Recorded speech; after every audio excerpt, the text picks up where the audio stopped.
Hello and welcome. Today I'm going to show you how to draw this very cool 4-loop Celtic knot. And you'll notice that all of these loops are all connected by a single thread and loops all the way around.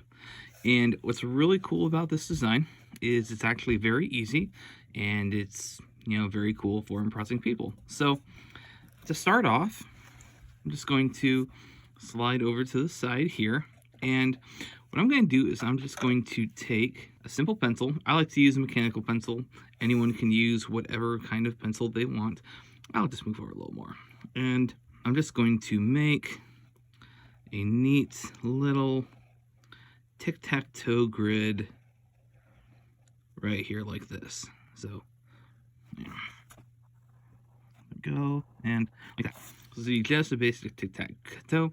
You'll also notice I'm doing this on graph paper because it's easier to line things up, but as you can tell, mistakes can be made too. That's okay.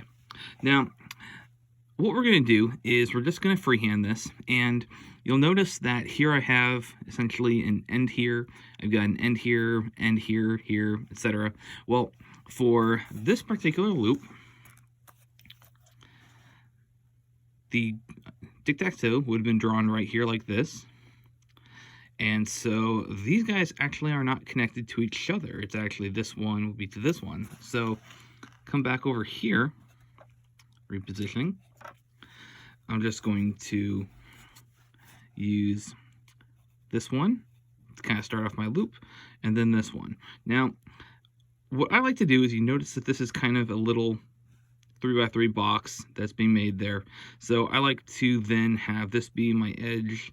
I like to have that be my edge, just so it keeps things together.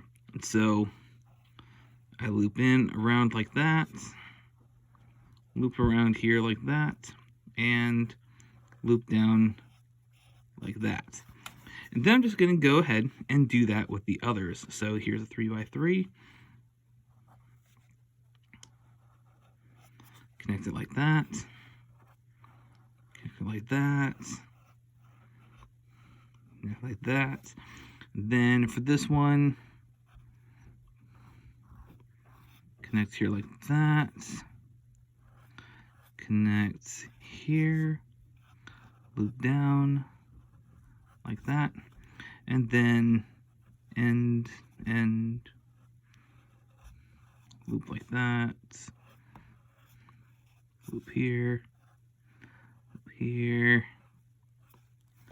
and we're done. So you can figure it out from here. I'm totally kidding. But what I'm going to do now is I'm just coming in with a basic pen. I like to use a basic ballpoint pen. I don't do fancy too much. But the way that Celtic knot works is you're going to have one thread that's going to go underneath, and then another thread's going to go above.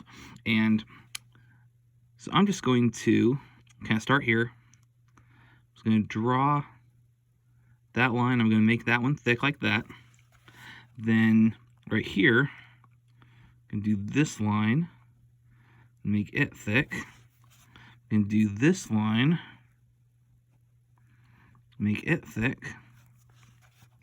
And this line, make it thick. And these are all going to be the insides of my threads. So for guiding purposes, you notice how I'm just going to go halfway between, again, just kind of as a reference.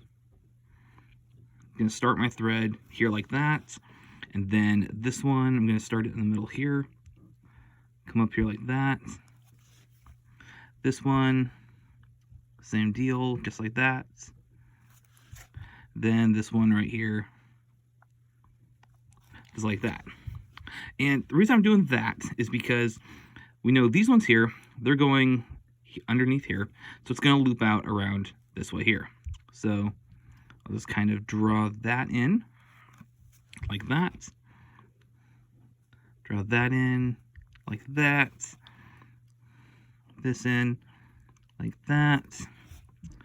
This in like that. And you're also going to notice that these pencil lines, I'm using those lines. They're going to be my guidelines. And so right now you notice I've got this neat little grid where I've got one thread goes underneath here, then it'll go over that thread. This thread goes under this thread here, and then goes over this thread. This one under here, and then over this one, and etc.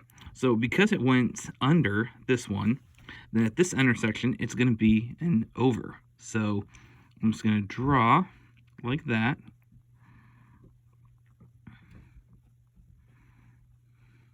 Now I have an over here. And then with this intersection, also going to include that. Then this intersection, let's come up to here, like that. And then this intersection, let's come up like that. So now these guys are here, and I know that some threads are going to go underneath. So at this point, I'm just going to go ahead and draw up to there, like that. And at this point, it's kind of cool because this one here is not going to have any other connections. So I'll just draw that in now, like so.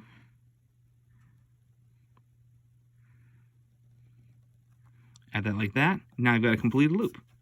So here, I'll do the same thing. I'll draw up to here, and then loop around,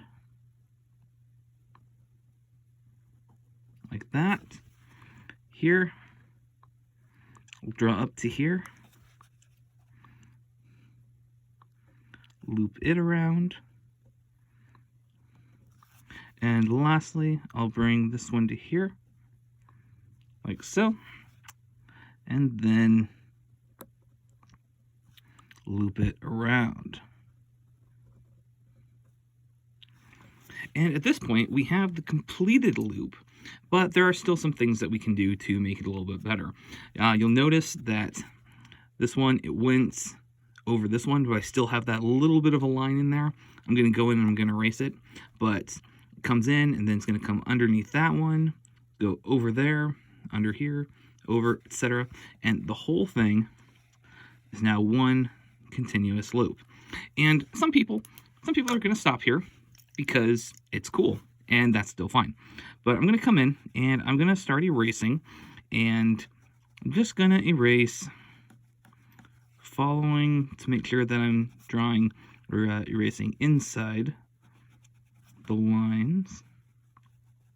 Now, normally what I would do is I would actually wait a little bit longer because pen has a nasty habit of smearing, but I am super impatient.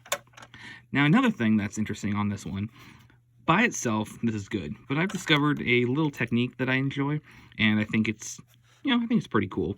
So what I'm going to do here is I'm actually going to shade right there like that. So now this one, it's like it's casting a shadow on the underneath there.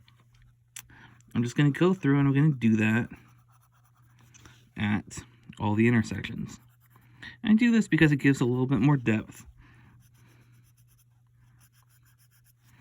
So again, we're dealing with a two-dimensional thing and making it a little three-dimensional. And for shading, the trick is to just make it thicker, closer to the line there, and then just kind of lift up with the pressure to sort of bring it out a little. Got this one here, like that.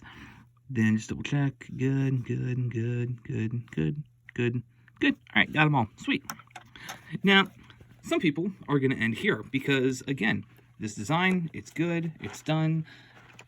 Why not? Well, I also enjoy a little bit of color, and since I showed you color at the beginning, I might as well finish it. A technique that I enjoy is I like to, like you notice over here, I like to do a solid line more on the outside. I think it just gives a little bit of kind of a depth to it. So I'm going to do that same thing here. I'm going to start, and I'm just going to go kind of nice and thick, just like that. And what's cool about colored pencil, you notice, I still keep that shade in there. So it doesn't get rid of the details completely. And one nice thing too about coloring is it kind of makes some of those details just blend in with the rest of the design a little bit more.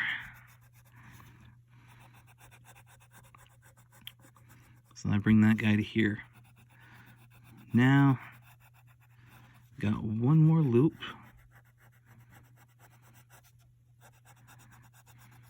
Right there. And connect it here to that last bit. And again, at this point you could be done, but I'm just going to go one step further, and I'm just going to shade the inside here. Like so. Because this way it gives just that nice little green tint to make the rest of the thread pop.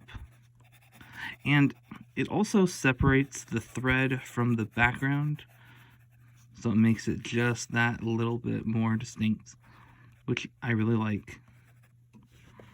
And here we have our completed knot. And I really like this one. It's simple, but it's quite elegant.